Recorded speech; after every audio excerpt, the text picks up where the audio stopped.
major appliances. Plus, get 3 Scott's Naturescapes 1.5 cubic foot mulch bags for just $10. These deals are coming in hot. Lowe's, we help, you save. Valid through 7/9. Selection varies by location. While supplies last. See Lowe's.com for more details. Excludes Alaska and Hawaii. When it comes to DSPs, usability matters. Some platforms bury you in complexity. Results-driven advertising shouldn't look like a chemistry experiment. Viant's AI-powered DSP streamlines setup, automates measurement and optimization, and keeps you in control. Less clicking, more strategy. And with proven CTV leadership across premium publishers, Viant works smarter and delivers stronger. Why are you still trading on a desk? Visit Viant.ai to unlock real results today.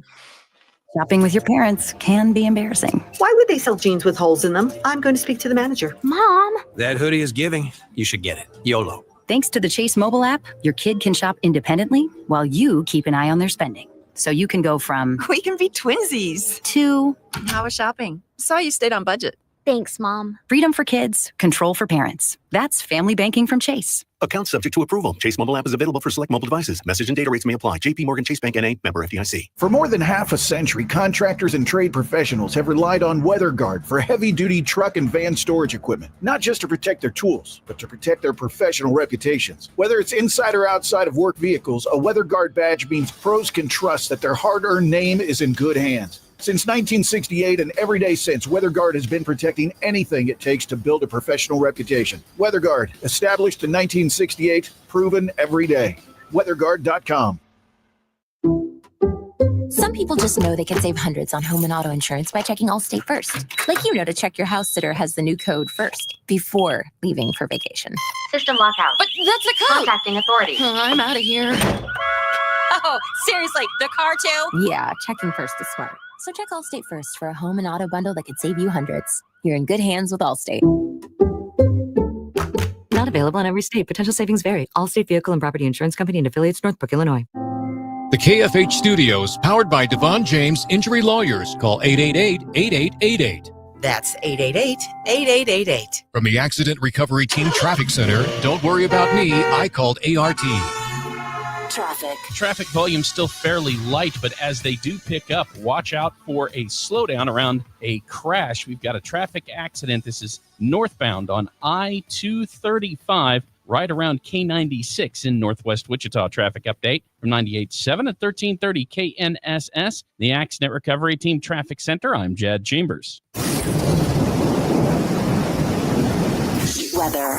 From 1412's another warm and muggy morning across the metro, and we'll see partly cloudy skies, heat temperatures up to about 90 this afternoon. But after 3 o'clock, we'll be watching out for some isolated to widely scattered thunderstorms. Not expecting severe weather, but there could be some heavy rainfall and some gusty winds. Storms will likely taper off after midnight tonight, and we'll see partly cloudy skies return for your Friday. Temperature right at 90 with a chance of some isolated thunderstorms into your Friday afternoon. That's your forecast from Storm Team 12. I'm meteorologist Halen Wilhite. Kansas Fan Headquarters, 97.5 and 1240 KFH Wichita, KNSS HD2 Clearwater, and Odyssey Sports Station. Hey Wichita, it's Jacob Albrock. Stay right there for the latest breaking in sports talk. It's Sports Daily coming up next, exclusively on 97.5 and 1240 KFH. Jim Rome here with your Rome Report. The NBA draft is Thursday night in Brooklyn, and if I'm being real, I still can't believe the Dallas Mavericks pulled the first pick overall. If I'm being real, I'm still in real shock over how that all played out. Not enough shock to throw in with all the conspiracy theorists and say the fix was in, but if my man David Stern was still around, you could be sure that I would ask him. But I am in shock over Dallas's good fortune. I mean, what about that quote? Ball don't lie. If that's the case, how do you reward an organization that did one of the dumbest things ever? Trade their in his prime future Hall of Famer and face of the franchise because they thought he was fat,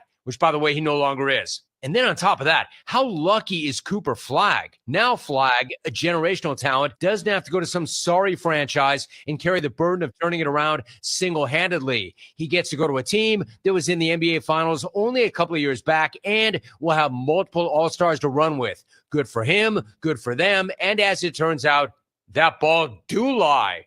I'm Jim Rome. 1 in 4 Americans have a disability. I'm one of them. I'm also a working mom who cares deeply about making sure every child with a disability thrives by getting their access needs met. We've got a trusted ally by our side. Easter Seals provides children and families the foundation for lifelong success through early learning programs, skills training, and prep for college and career. That's my Easter Seals. Make it yours. Join us at easterseals.com. If you are 50 or older, it is recommended that you get vaccinated against pneumococcal pneumonia, a potentially serious bacterial lung disease that can disrupt your life for weeks. If you're an adult 19 to 49 with certain underlying medical conditions like asthma, diabetes, chronic heart disease, or COPD, vaccination is also recommended. Talk to your doctor about vaccination today and learn more at lung.org/protect yourself. Furnished by the American Lung Association in collaboration with Pfizer.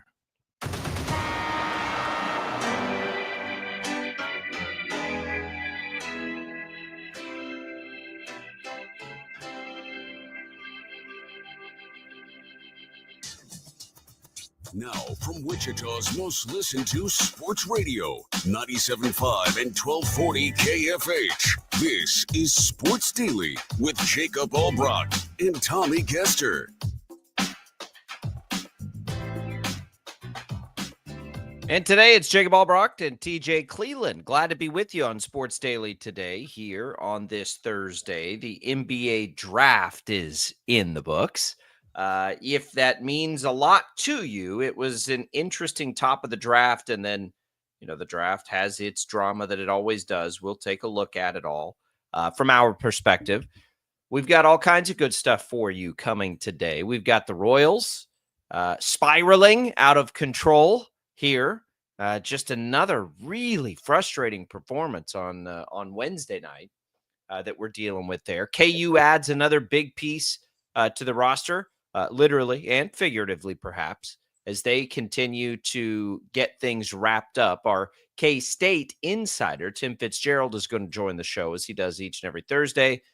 Wichita State shocker Fred VanVleet gets another big contract in the NBA. We were discussing most successful shockers in the NBA. Maybe we'll have a little of that discussion here on the air today and much more. It's all What's on Tap, brought to you by the Wichita Brewing Company.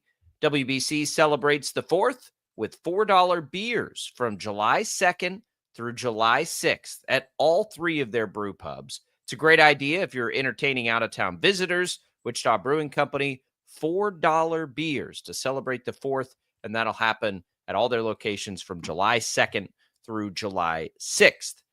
Enjoy a Wooshock wheat. Myself, that is my typical go-to at the Wichita Brewing Company.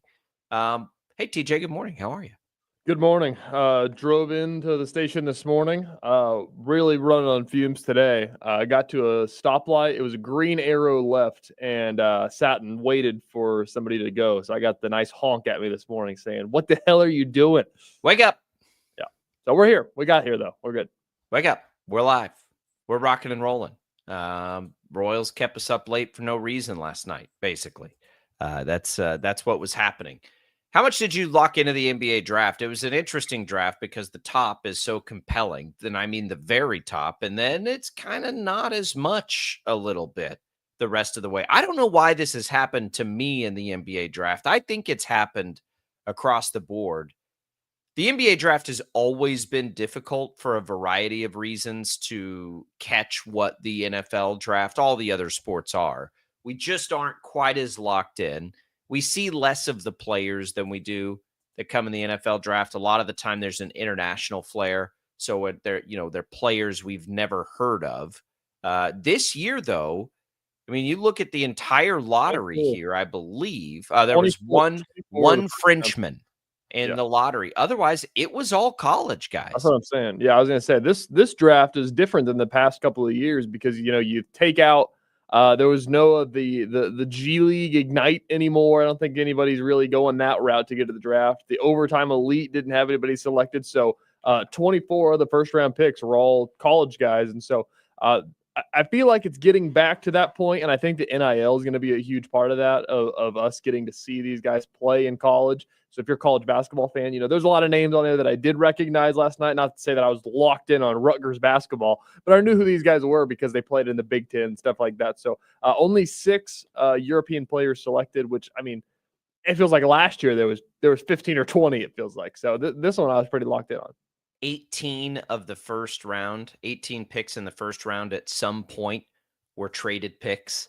That's also a pretty wild piece. That's also the biggest argument of the NBA draft. Of for whatever reason, you can't just give them the right hat when they get drafted because the trades aren't finalized yet, and so you got guys getting drafted by the Jazz that are going to wear a Thunder hat while they're getting picked because the trade's not official yet. It's a whole thing. Yeah, sorry, It's the most 19 out of drafted. 19 out of 30. I was one off there. 19 out of 30. Just crazy. Ace Bailey, outside of Cooper Flagg being the number 1 overall pick, which was a given, Ace Bailey's story had become the most compelling because it kind of felt like there was a Shedeur Sanders element to his pre-draft process where he wasn't maybe taking it as seriously. There were rumors that he was trying to like guide himself to a handful of certain franchises. That doesn't work out. He ends up with the Jazz, a guy that was considered by many to be the 3rd best player in the draft, goes 5th. We'll see how that works out for him. Look, kind of like Shedeur, even more so probably. Like, it's an 18-year-old kid. Let's just like whatever, man. Let's back off and not worry too much about any of that. 2 Rutgers players in the top 5, which is pretty interesting. But it all to me, TJ, for the draft comes back to Cooper Flagg and the fact that the Mavericks were even in that spot to begin with. You heard the Rome report before. And listen, I think I'm a Mavericks fan, growing up. But it does feel like they don't deserve that after one of the worst trades we've ever seen. Like the way that they screwed that up and the Luka Doncic disaster to be rewarded with Cooper Flagg is wild, wild stuff because they'll contend most likely with Flagg and Anthony Davis and Kyrie Irving if Irving is healthy. I mean, that's a pretty good group. Yeah. So I mean, whenever I was, like in high school, like I was really locked in on NBA. Like this is the biggest lottery jump that I can ever remember since I've been an NBA fan. Yeah. How far did this, when the Spurs got Duncan, I'm relying on some recall here without the information in front of me. Like Rick Pitino left college basketball to try to go coach the Celtics and Tim Duncan because they thought they were going to get Duncan. And then the Spurs, it was like a year that I think David Robinson had gotten hurt. And so they were randomly not good, even though they were always good. And they ended up getting it feels like that to me. Of course, Tim Duncan goes on to be probably a top 15 player ever. And they win a whole bunch of championships. Is Cooper Flagg that kind of player? I don't know. Is he going to be as impactful as Luka Doncic? I don't know. But I will tell you that I think he's the best college basketball player. I've at least in the conversation of the best college basketball player I've ever seen. Yeah. And so why not? Right? Like, why can't he?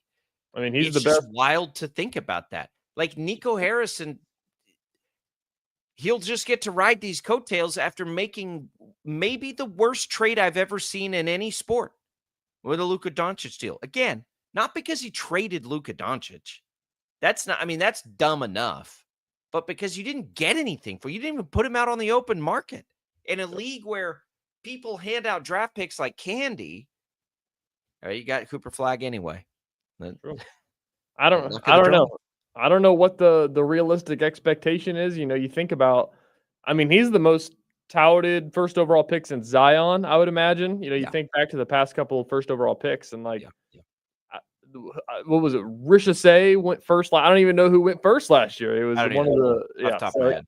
That's what I'm saying. So the expectations are huge because one, it's Cooper Flagg, and we've watched him since he was playing high school basketball the same way we did with Zion, and just following his path. So, he's got so many people rooting for him right now. It feels like, I'm sure once he turns good, he's going to have a lot of people hating him and everything like that. But it's going to be a lot of fun. It's really cool that he went to a team that will contend and we don't see him play in NBA purgatory for the first 5 years of his career and then have to leave teams and that be a whole thing. He'll be, he won't have to do that. Anthony Davis will be next year probably the best player on that team if he's healthy, and if not, Kyrie Irving if he's healthy, and then Flagg can develop. Flagg, I don't know how quickly he'll become a star, but I think he's going to be a star. I mean, I think he's going to be a star. All right, we're going to take our first break. Coming up, Royals fans, We'll talk about the game last night, and then we will get more into a lot of different things today. We'll have some fun. We'll talk about Fred's new deal. We've got Tim Fitzgerald. K-State, KU's got a new player. It's all coming for you on Sports Daily. Don't go away.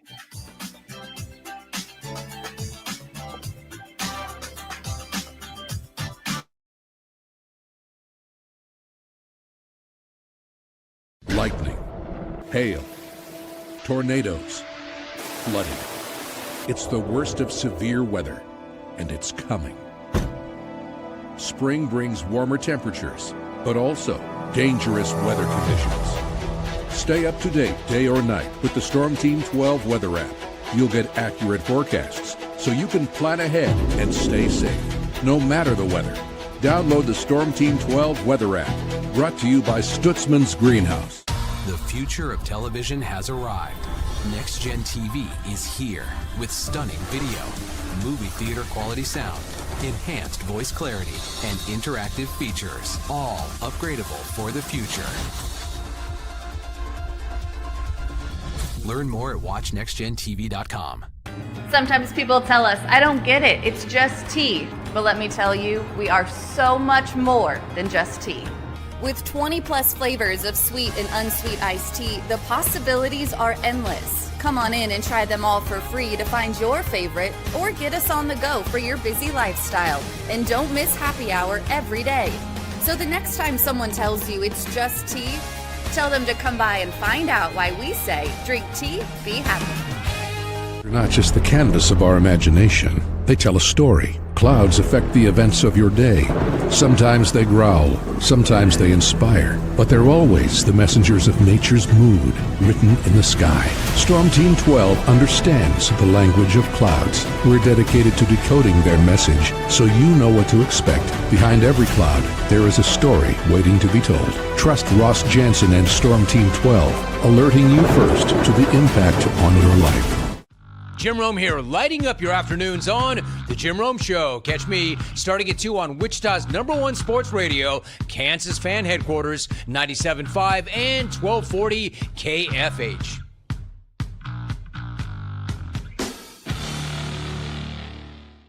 What is GMFB Overtime? It's Peter, Jamie, Kyle, and Akbar breaking down the NFL 5 days a week. It's okay to be excited. It's this, that, and a whole lot of fantasy. It's football for everyone. Weekdays at 10 a.m. on KSCW. Odyssey is one of the most influential audio and entertainment brands in the nation. You already know Odyssey's iconic local radio brands in Wichita. But did you know Odyssey has the country's best collection of music, news, and sports brands? Odyssey is also a premium podcast creator, major event producer, and digital innovator. Odyssey brings people together across the country and right here in Wichita. Odyssey also delivers meaningful radio and digital audio results. Find out our story and impact at odysseyinc.com/Wichita. Make yourself known now. 310-1 in traffic pursuit. Oh my God, here. Investigate TV Plus begins with real people. We investigate stories that impact you and inspire change every day. Something is broken. Real problems. Why are they hiding it? And real solutions. My daughter was dying in front of me. What was your reaction when he said that? Investigate TV Plus, weekdays at 3:30 p.m. on KWCH. Sometimes people tell us, I don't get it, it's just tea. But let me tell you, we are so much more than just tea. With 20 plus flavors of sweet and unsweet iced tea, the possibilities are endless. Come on in and try them all for free to find your favorite or get us on the go for your busy lifestyle. And don't miss happy hour every day. So the next time someone tells you it's just tea, tell them to come by and find out why we say, drink tea, be happy. Mornings are busy. We're here to make your mornings better. We report the stories that affect you. 3 more hospital lies from contaminated apple juice just a day after the FDA issued a recall. We're here to make your mornings better. Closing east and westbound lanes of K96 for repairs. With 12 News, you're prepared for your whole day. Scattered thunderstorms across the state into the afternoon. Stay a step ahead with 12 News this morning on KWCH and KSCW.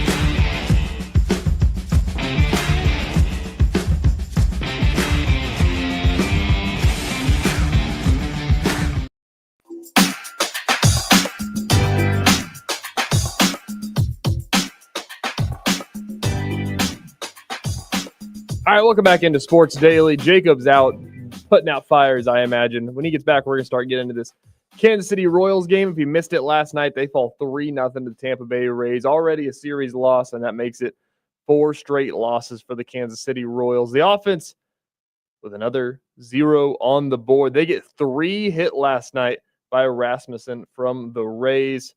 Michael Wacha gives up 3 runs in the second inning, and they're never able to overcome it. The offensive struggles just continue on further and further, and we don't know what's going to give. And Jacob's back, so we're going to ask him the age-old question. Jacob, what does this offense have to do to get some dang hits on the board? Well, nothing. I don't know. Be better. Be better with the players they have. Like, I don't know. Like, I don't know what it is. I can't figure out this year. It's Groundhog Day. I said it yesterday, and it's the same thing every day. Like, you could just tape what we say on Sports Daily and play it every day. It's not though. They were better in May than they were in April. They've been better in June for the most part than they were in May. But it's just not consistent. They're much better. If you just look at runs per game, they're much better now than they were at the beginning of the season. It's just so wildly inconsistent. Like, why can't they just score 4 runs a game? Right? We're not asking a lot, and it'll be 6, 7, 0, 0, 1. That's the part where it's like, how does this there's too many good hitters in this lineup. There are too many good hitters in this lineup for it to be as bad as it's been. I don't know what it is. I don't know why it is. It doesn't make any sense. It really doesn't. I just can't figure out why the players on this team are not doing what they're capable of together, collectively, right? They're not even all that far off of what they normally do. Salvi has not hit for as much power as we're accustomed to. That's one thing. Bobby Witt Jr. is not hitting for as much power this year, but he's hitting. Maikel Garcia has been a revelation. Vinny Pasquantino's about back to his average, right? Jonathan India's a little under his average probably, but it's not like outrageous. Like they all just need to be better. I don't know why or what has happened or changed or anything. It's not even just like better than last year. It's like better than their career, basically. They're just in a collective funk, slump, whatever you want to call it, and they can't get it done. And this feels a lot like it felt in April the last couple of days against a team that can pitch. But, I mean, the opportunity could not be more right in front of their face. Why, TJ, can they not win games at home? It doesn't make sense. That's the even more confusing part, is the fact that they were so good in Kauffman Stadium last year, and now they're miserable. Like they haven't won a game in the month of June. Have you seen everybody keeps tweeting out that the Savannah Bananas have more wins than the Royals and the K? Yeah, it's true. They don't have any in the month of June. They're 0 for 9. So. And then they got 1 more against the Rays and then 3 against the Dodgers. So, I mean, we could legitimately see a winless month at home. But it doesn't make sense. Like, it's definitely there's a lot of confidence thing. There's a lot of funk thing. I feel like even just watching that game last night, it was just like depressing to watch. It's just like they know how bad of a funk that they're in. And they, like, as much as they're trying to just get out of it and not want to say anything, like, there's nothing you can do about it when you're that down bad. Like, I don't know what you do. You start firing people. You bring in a new guy. What do you have to do to get out of this? That's the age-old question in baseball whenever a team is struggling. But yeah, I mean, you got to figure it out before it's too late. The Rangers tried that with Brett Boone. They fired their hitting coach early in the year. I don't think that is going to change anything. At some point, like, we can all thing. Everyone can just look in the mirror, I think, and there you go. Like, at some point, the players just have to be better. They just have to. Like, it's not. I mean, that's it. It's that simple. Like, they're gonna have to just be better. And the problem is you can't wait anymore. We're almost halfway through the season. Like, they don't really have a choice but to wait. But that may knock them out of playoffs. Playoff contention. I still think there will be a hot streak from this team. It's kind of what keeps escaping me is when does it come and how long does it last? Because there have been a couple of times where it felt like they were about to get on one and then it didn't last very. So maybe they're just not very good, which doesn't make sense, and I don't believe that because I think what we saw last year was not some fluke. They're hovering around 500, which a lot of teams in baseball are. Just the reasons they're losing these games, like to go 3-hit against the Rays, like at home. It's weird that everyone would slump collectively like this at the same time, which is why people would say, well, maybe it's a coaching change or something. But I don't think that's actually going to make a difference now. I don't think you're going to bring in a new hitting coach and be like, all right, guys, here's what I want you to do. Try harder, right? Like, what's somebody going to come in and even say? I mean, that's the argument that's always been in baseball is if you can't get if your pitching stinks or your hitting stinks, you fire the pitching coach or the hitting coach. But the fact of the matter is that these guys are big leaguers. You're not going to say, hey, maybe you're squeezing the bat a little too hard. Maybe you're not getting vertical enough. It's like, well, yeah, they know how to hit. They just aren't hitting. Like they just need something to get the juices flowing again. I don't know what it is, but they need to just rattle off a heater to realize that they're good at baseball, because right now I feel like everybody on the roster just feels like they're not very good, and it's a confidence thing, and it's just such a mental thing that when the hits aren't coming, the hits aren't going to come if you're thinking about the hits not coming. And Yeah, it's such a collective thing. It's weird. It's a wasted effort against the Rays. They're now 7 games back of Tampa for that wild card spot. But they're only 3.5 back of Seattle. They are with the Red Sox, on the worst stretch of baseball over the last week or so of the wild card contenders. But nobody's running away with it. Tampa's trying to. Tampa's clearly the best of the group through run differential, through record, through whatever.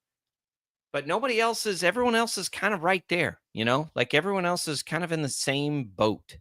And so that's the thing that you just have to keep being patient. We know this. Baseball's a frustrating game when this kind of thing is happening, but you got to be patient. But to yesterday's point, how patient, right? Are you so patient that you don't put Seth Lugo on the trade block? Probably not. They probably will. So while we're talking about the Royals, because we've got, some stadium news that is kind of breaking here this morning that we'll get to. Let me just put this out there because KCMO Talk Radio. Now, remember, KCMO Talk Radio is the station that is loosely reporting through one of its radio hosts that is, we'll call it polarizing in the market, saying that he's hearing the Chiefs are staying and the Royals will come, and we're not seeing that backed up anywhere else. Well, this same station is reporting this morning something that I feel like contradicts that a little bit, and that's that KCMO Talk Radio in Kansas City is reporting this morning that Kansas will extend the star bond offer to the Chiefs and the Royals for another year.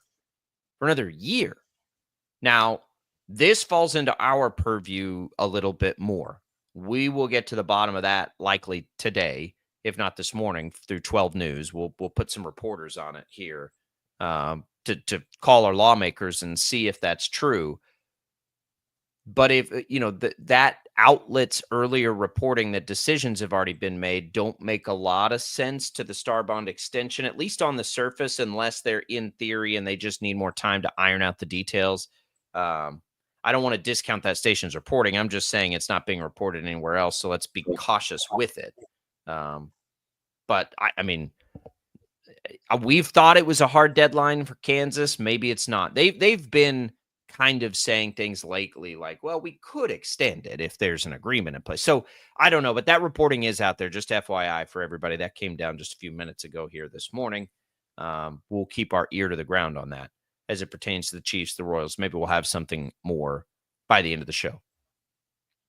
Back to the Royals, back to Seth Lugo, back to the trade deadline. Something we talked about yesterday. Now, where did you see the proposal? It was Sports Illustrated. I don't remember. It was like, I think it was one of like the fan blogs or something like that, or one of the writers that stuff like that. I don't know. So an interesting trade rumor that goes into we talked about the ESPN list of 50 guys, and Seth Lugo was, I think, number 6 there. Number 1 is Jarren Duran of the Red Sox. Jarren Duran is a guy who has come down to earth from last year.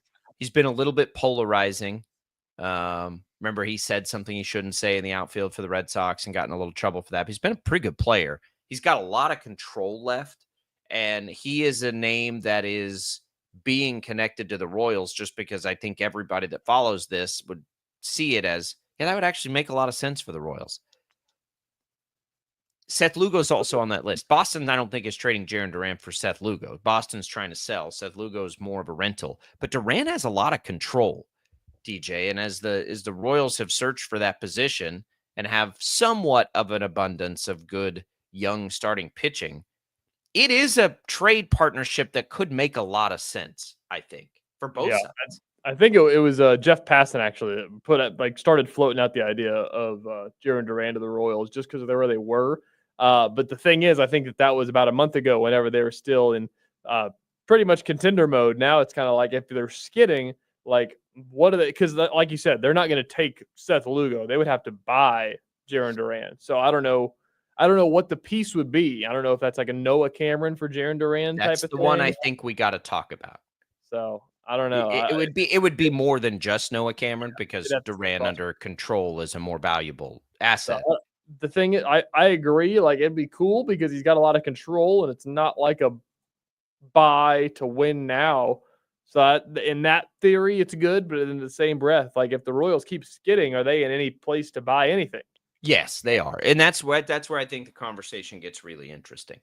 Whatever happens this year, the Royals are built around Bobby Witt Jr., Vinny Pasquantino, and now Jack Caglione, and Bubich and Michael Wacha and Noah Cameron if they don't trade him, and Cole Reagans when he comes back healthy. Like they are an ascending franchise despite whatever frustrations come of this year.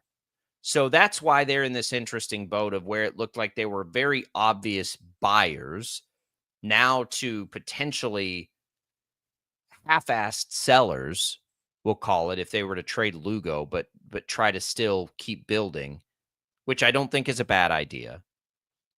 A guy like Jarren Duran is the kind of guy you look at in that scenario. If he's under that much control and we feel like their window is wide open, and I do feel like their window is wide open, then a guy like him makes sense. The question becomes, what are you willing to give up to get him? They've got two young catching prospects. You don't need two. I mean, just in all honesty, you're going to take two and see whichever one pans out, right? But I don't think either of them are the type of hitter where you're going to see their bat converting. They're valuable because they're catchers, unless I'm wrong about that. I'm pretty sure that that's correct with these two. So if that's the case, let's say it's one of the two, Jensen and Noah Cameron for Jarren Duran. You make that trade? I don't know. I guess I'd lean towards yes. I'd probably rather it be. I don't know. I'd say yes. I don't know if I want Blake Mitchell or Carter Jensen of the catching prospect because you think about. I'd rather have Carter Jensen because he just got called up to AAA and he basically terrorized AA. So it's like he's going to be more ready once Salvi's not able to go, which is probably coming more sooner than later. But then you think about Blake Mitchell, who is the 5th overall pick that they took. He's a first-round pick. So he was a high school kid, so he's only like 20 or 19 or something like that at this point. So I don't know if you have the capacity to wait that long for that catching prospect to be ready. I don't know what Salvi's timetable is the biggest question. And I don't really want to trade a first-round pick and Noah Cameron to get Jarren Duran. You don't? I think I might. Noah Cameron, to me, is the more interesting piece than the prospects. I think, Freddie Fermin is a decent player also. I don't think the urgency for the future at catcher is the same way it is when we're watching this offense struggle mightily to bring in a potential impact bat like Jarren Duran. That, for me, that's the key. Like, are you willing to give up a controllable starting pitcher in Noah Cameron? It's probably not all that far off of the Brady Singer, Jonathan India trade, honestly. I don't know if the Red Sox value, or anyone, quite frankly, values Noah Cameron at that level, but he's proving it in the big leagues. In now 8 starts, he has given up more than 1 run twice. He's had one bad start in 8, and it was against the Yankees. He gave up some home runs. But he's had one bad start as a big leaguer. That's it, out of 8. How long does that last becomes the question. What do you think of him? In a trade like this, if they want Noah Cameron, you have to do some real evaluating. You're taking some of a risk in Jarren Duran. But if you look, he's down this year from what he was last year, he'd still probably be one of the best Royals outfielders. And 2 years ago, it's not like last year was a flash in the pan. He was productive 2 years ago too. So I think the risk there is not any higher than it is with trying to bet on Noah Cameron, this being the Noah Cameron of forever. None of us, TJ, knew who Noah Cameron was when this season started.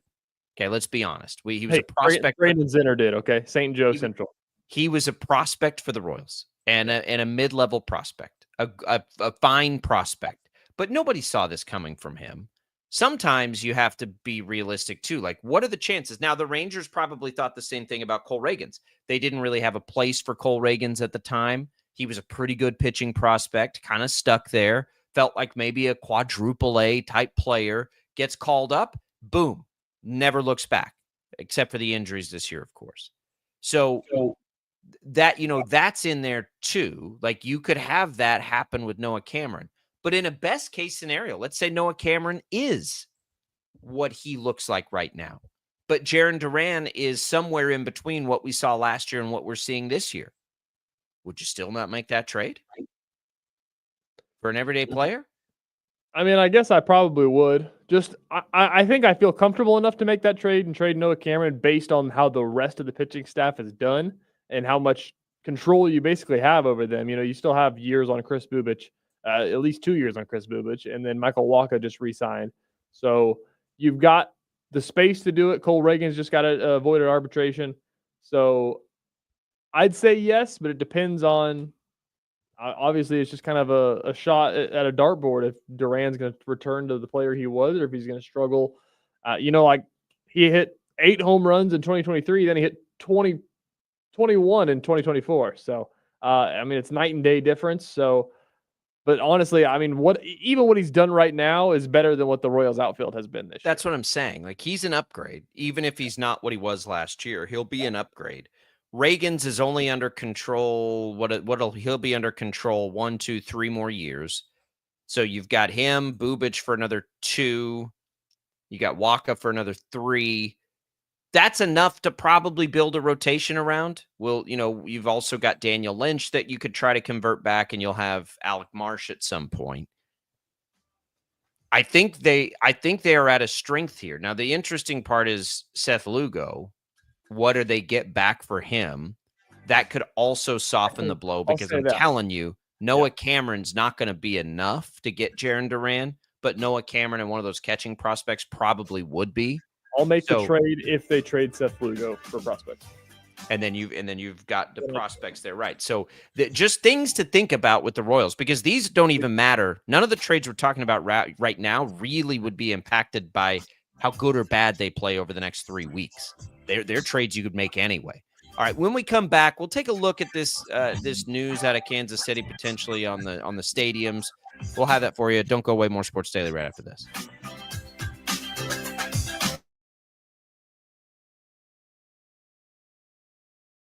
Lightning, hail, tornadoes, flooding.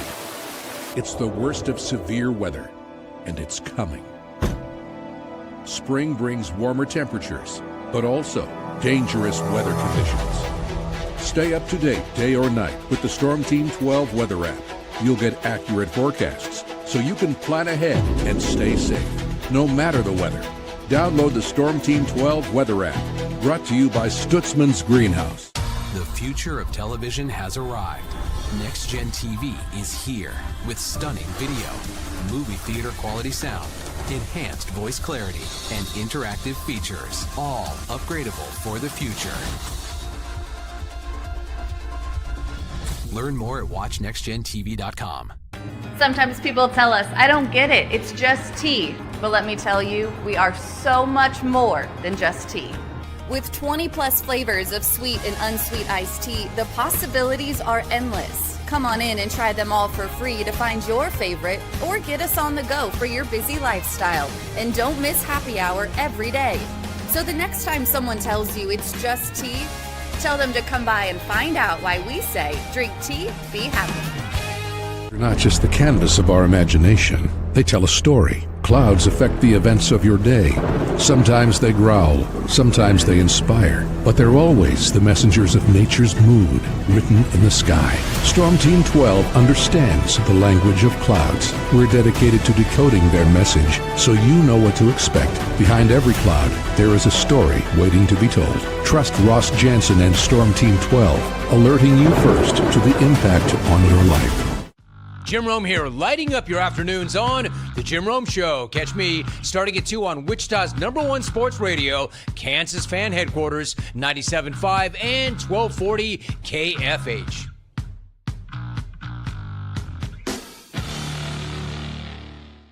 What is GMFB Overtime? It's Peter, Jamie, Kyle, and Akbar breaking down the NFL 5 days a week. It's okay to be excited. It's this, that, and a whole lot of It's football for everyone. Weekdays at 10 a.m. on KSCW. Odyssey is one of the most influential audio and entertainment brands in the nation. You already know Odyssey's iconic local radio brands in Wichita. But did you know Odyssey has the country's best collection of music, news, and sports brands? Odyssey is also a premium podcast creator, major event producer, and digital innovator. Odyssey brings people together across the country and right here in Wichita. Odyssey also delivers meaningful radio and digital audio results. Find out our story and impact at odysseyinc.com/Wichita. Make yourself known now. 83101 in traffic pursuit. Oh my God, here. Investigate TV Plus begins with real people. We investigate stories that impact you. And inspire change every day. Something is broken. Real problems. Why are they hiding it? And real solutions. My daughter was dying in front of me. What was your reaction when he said that? Investigate TV Plus, weekdays at 3:30 p.m. on KWCH. Sometimes people tell us, I don't get it, it's just tea. But let me tell you, we are so much more than just tea. With 20 plus flavors of sweet and unsweet iced tea, the possibilities are endless. Come on in and try them all for free to find your favorite or get us on the go for your busy lifestyle. And don't miss happy hour every day. So the next time someone tells you it's just tea, tell them to come by and find out why we say drink tea, be happy. Mornings are busy. We're here to make your mornings better. We report the stories that affect you. 3 more hospital lies from contaminated apple juice just a day after the FDA issued a recall. We're here to make your mornings better. Closing east and westbound lanes of K96 for repairs. With 12 News, you're prepared for your whole day. Scattered thunderstorms across the state into the afternoon. Stay a step ahead with 12 News this morning on KWCH and KSCW.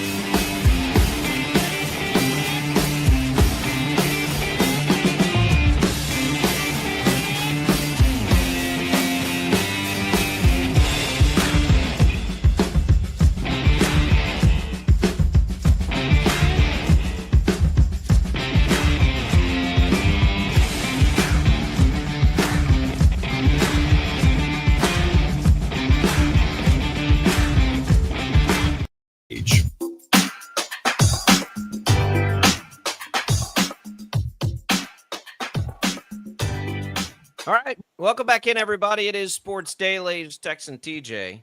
I don't know if I told this story on the air. So I went home to do some family stuff last week or a week and a half. I don't even know how long it's ago. It's been kind of a time warp. And I go out with a couple of my brothers and my nephews, and we play golf. And I know a pro there in Amarillo still from when I worked in media there and whatever. So I was like, hey, can we come? I need some clubs. He's like, I'll throw you a collection together. Well, he throws some really nice clubs in a bag for me, including a driver. So we go out and I hit one and I'm like, man, that felt good. Now, I've probably told the story here. My driver it's either 15, 20 years old. You remember the square-headed Nike drivers, right? The square. It's old, and it sounds like a baseball bat when we hit it. Everybody makes fun of me, but I hit it straight, and I know where it's going, and everything's good, but I don't hit it very far. And everyone's like, you'd hit it a lot further if you finally upgrade that driver. I'm like, yeah, whatever. So I'm out there, and I hit one, and my nephew's got one of the apps. I'm like, let's go find out how far we hit that. Well, the worst thing that ever could have happened to me happened. It went a lot further than my driver back here. So I now have a driver, and it was another used driver, but it's certainly not 20 years old. I'm going to go take that out to Crestview Country Club, a proud supporter of this show, which we're very happy about, and get it on 9 holes for a real quick 9-hole round, see how it does. I'm pretty excited about that this morning, TJ. Sounds like you're going to shave off 10 strokes. I have to, right? Like, isn't that how that works? That's what happens when you buy drivers. Tommy talked me into getting new irons this year as well. My golf budget is blown for like the next decade. And so that, just wait till you buy the Scotty Cameron putter. That's just going to change your life. TJ bought a fancy putter. We're both about a 20 handicap. I don't think the putter's going to change anything for me anyway. Do you have your 3 putts now? You can make an argument about it. I don't know. Whenever I played at Crestview with you guys that one day, the greens are rolling fast, which I always do at Crestview. And that thing, compared to my old putter, comes off the face so freaking fast. I probably 3-putted every green for a month after I bought it. Now we've got it dialed down. You just got to get used to whatever putter it is. I've never understood the putter thing. I don't even know what kind of putter I prefer. I had the old blade, and now I have one that's got the huge, head on it that it's just like a off-brand whatever. I don't know. I just feel like you got to get good with the putter you've got. But then, yeah, if you have one that's probably better, then you get used to that one. That's probably the difference maker, I assume. I really don't understand the putter. But I'm always a skeptic on that stuff anyway. And then, yeah, I hit a club and it goes further. And I'm like, all right, fine. Great Big Bertha is what I got. Partly because I like the name as much as anything else. Max said he's got a putter. Max says he has a putter for you. Yeah? Spaulding, this calls for the old Billy Barul. Max will, I'm guessing that is from Caddyshack. Max will pull a Caddyshack sounder faster than any person in the history of the human race. He's got them ready. Max and Caddyshack. Speaking of Crestview Country Club, again, great sponsor of the show. If you want to win a round of golf for 2 plus a cart to Crestview Country Club, our last one of these we are giving away will be this Friday. You can text the keyword golf to the number 20357 right now to enter. One winner will be picked every Friday in June. There's only one Friday left. You can enter once every 24 hours. Message and data rates apply. More details at kfhradio.com. Get that entry. See if you can win. You go out, you play a little golf, you check out the facilities, you find out why Tommy and I love it out there so much. We have so much fun. We think you might too. So get out and enjoy the golf. Check it out. Golf 20357. All right, TJ. So this coming down this morning, I don't know how much I want to put into these reports because they're not. Now, look, here's the thing. Will Kansas extend the star bond? I mean, probably if they think that they need to continue to sway the teams.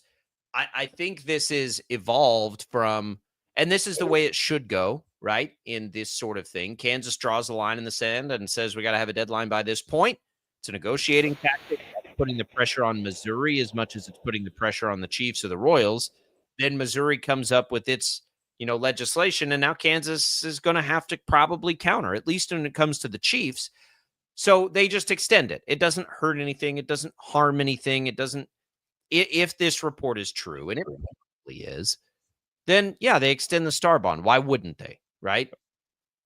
So I don't think it means much. It also is interesting because they've said forever, like, we don't need a signed deal by this, was it June 30th? Mm-hmm. We don't need a signed deal. We just need a deal in good faith. Like, we just need a working agreement to then go in and fine comb all the details. So it wouldn't surprise me at all, I guess, if this happens. And the possibility of the Chiefs coming to Kansas, I think, is still small. And the possibility of the Royals coming to Kansas is probably much higher at this point. That's sort of where this sliding scale has gone for me. Yeah, I mean, you said it. The only reason that you would do this, basically, I think that they put the deadline of June 30th, and then now that Missouri's just come out with more and more stuff, I think it's the fact of the Chiefs had 4 days to make a decision, and I feel like they don't like that they have to make a decision already. And what are you gonna say? Just say, "Oh, well, sorry, that's all right. We don't want you." Well, yeah, you could say that. You could. But the problem is, and I think they could say that to the Chiefs, but the problem is the Royals have bought real estate, and they're like, if the Royals really are interested, then you need to extend it if you really want the Royals. I think it also tells us about an appetite to only have the Royals. We're all seeing the same thing, right? We're all seeing that it's likely the Chiefs would prefer to stay in Missouri and just renovate Arrowhead for a million different reasons, or a billion different reasons, perhaps. The Royals are the interesting part. If Kansas has interest in only the Royals, then yeah, they should extend that deadline to try to get that through the finish line. We know the Royals have purchased some real estate. The question then for us is, should Kansas be interested in only the Royals at a, probably a $2 to $3 billion price tag on a new stadium and entertainment district? I mean, the deal that they have on the table, honestly, I mean, if you're Kansas and both of the teams are in Missouri like they currently are, I think that just needs to be an evergreen deal of just, you want to come to Kansas, we're going to help you out. Like, I think it doesn't do Kansas any good. You can't make it evergreen because what if the economy tanks, right? Yeah, like obviously. You have to be careful still. Yeah, but basically, like in good faith, like I would tell both of them, like if you want to come to Kansas, we will figure this out and we'll help you out a lot. And so it doesn't do the Royals any good. It doesn't do the Kansas any good to be like, you can just stay in Missouri. Like we're fine. Like what's the pro to that? Like you save the nothing right now. 0.8% tax on whatever it is. Well, I mean, look, the risk is always that it doesn't pay for itself. But yeah, look, there's enough incentive. And to the original question, I think the answer would be yes. The Kansas should be interested in only the Royals. The Royals is a riskier move because an NFL franchise is always going to be popular, is always going to put butts in the seats, is always going to do those things. The Royals had bad attendance, right, when they weren't good as a franchise. So you also have to bake in, like, do you have faith in, I think, the John Sherman ownership group has done enough in its young tenure with Kansas City to tell you that they have a commitment to winning, right? Like it's not just that they got Bobby Witt Jr., but it's that they gave him that monstrous deal. It's that they have spent as much money, honestly, as anybody in free agency over the last couple of years. They're making good decisions, even as frustrating as this year has been. They're making good decisions now. And I think it's a safe enough bet that, yeah, look, the money, even in the development and the jobs it would create and the tax income for salaries, these massive payroll salaries that would come in, I think you can still justify it. So, yes, as it looks like the Chiefs are probably staying in Missouri, Kansas should redo its efforts to woo away the Royals. I'm good with that. And in order to do that, they needed to make an extension. So, we'll wait to confirm that news on our own. But again, KCMO Talk Radio this morning reporting that the Star Bond offer will be extended another 12 months.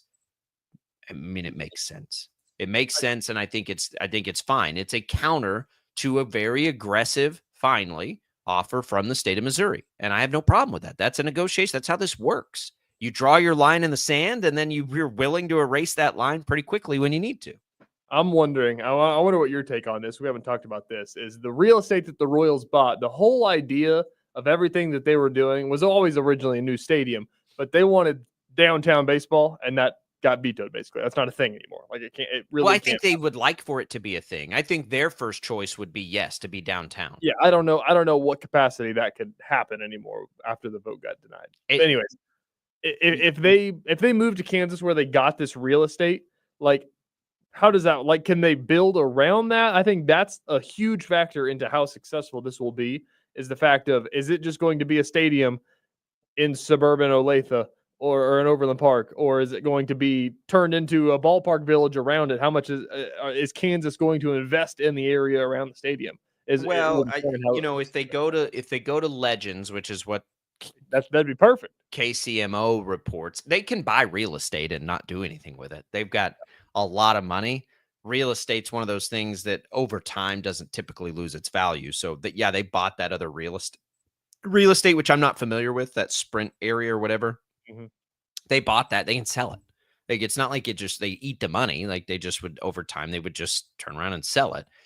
I think Legends would always make the most sense, because now you're kind of doubling into another Star Bond where you've got this racetrack, which, correct me if I'm wrong, the racetrack is one of the things that actually has paid for itself through a Star Bond. It's been a successful one. I think I know it was Star Bond. Yeah. I believe that it's one of the ones. There have been some that haven't been, successful. That one, I believe, is one of the ones. Where's our guy Sean Logging when we need him? Okay. I think the racetrack has been one that has worked. So if you can double into that, and then because now you've got Sporting KC up there, you've got several things where if you built up an entertainment district, you've got so much usage out of that between the three entities that it makes a ton of sense. We act like Kansas doesn't have Kansas doesn't have any pro team. No, Kansas has a NASCAR track and Kansas has a pro soccer team. Like, it's not, you're not putting this out in the middle of nowhere here. Yeah. So if they could get it into that area, then it would make sense, to build that area up, sure. And I think that would help the Star Bond be more successful, because now you're paying that back through whatever gets used out of Sporting, whatever gets used out of the racetrack. Who knows what else they could put up there with that to also generate money outside of just like hotels and restaurants. But that's one big thing. And, if you've seen some of the new stadiums being built, I use what the Cowboys and the Rangers have done in that area around those ballparks, which were, quite frankly, in the middle of nowhere, relatively speaking, in Arlington. That area is awesome. It's so much fun. If you drive a block, you're in random houses in Arlington. But the area itself is really cool. That's how good they've done. And so hopefully, something, I don't know, we'll see, but we'll continue to follow that this morning. We'll see if we get any more news on it.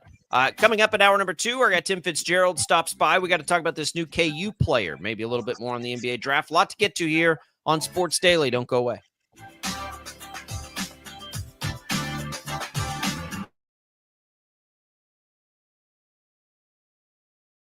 Lightning, hail, tornadoes, flooding. It's the worst of severe weather, and it's coming. Spring brings warmer temperatures, but also dangerous weather conditions. Stay up to date day or night with the Storm Team 12 weather app. You'll get accurate forecasts, so you can plan ahead and stay safe, no matter the weather. Download the Storm Team 12 weather app, brought to you by Stutzman's Greenhouse. The future of television has arrived.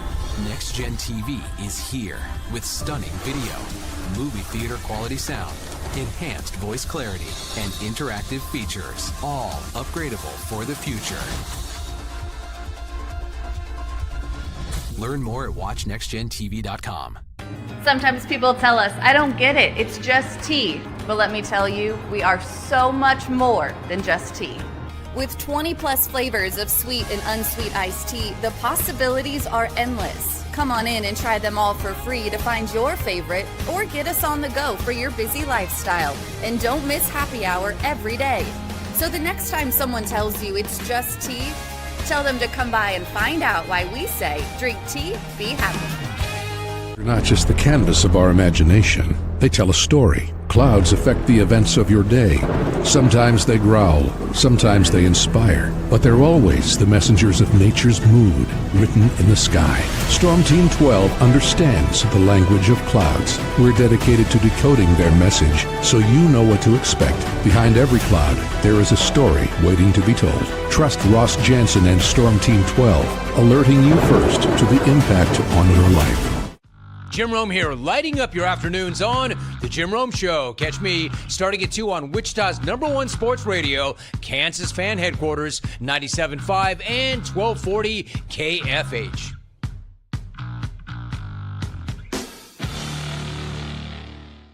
What is GMFB Overtime? It's Peter, Jamie, Kyle, and Akbar breaking down the NFL 5 days a week. It's okay to be excited. It's this, that, and a whole lot of fantasy. It's football for everyone. Weekdays at 10 a.m. on KSCW. Odyssey is one of the most influential audio and entertainment brands in the nation. You already know Odyssey's iconic local radio brands in Wichita. But did you know Odyssey has the country's best collection of music, news, and sports brands? Odyssey is also a premium podcast creator, major event producer, and digital innovator. Odyssey brings people together across the country and right here in Wichita. Odyssey also delivers meaningful radio and digital audio results. Find out our story and impact at odysseyinc.com/Wichita. Make yourself known now. 83101 in traffic pursuit. Oh my God, here. Investigate TV Plus begins with real people. We investigate stories that impact you and inspire change every day. Something is broken. Real problems. Why are they hiding it? And real solutions. My daughter was dying in front of me. What was your reaction when he said that? Investigate TV Plus, weekdays at 3:30 p.m. on KWCH. Sometimes people tell us, I don't get it, it's just tea. But let me tell you, we are so much more than just tea.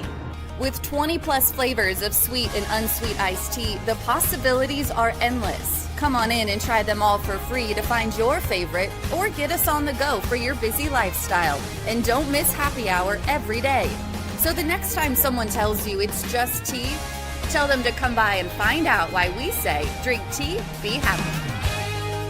Mornings are busy. We're here to make your mornings better. We report the stories that affect you. 3 more hospital lies from contaminated apple juice just a day after the FDA issued a recall. We're here to make your mornings better. Closing east and westbound lanes of K96 for repairs. With 12 News, you're prepared for your whole day. Scattered thunderstorms across the state into the afternoon. Stay a step ahead with 12 News this morning on KWCH and KSCW.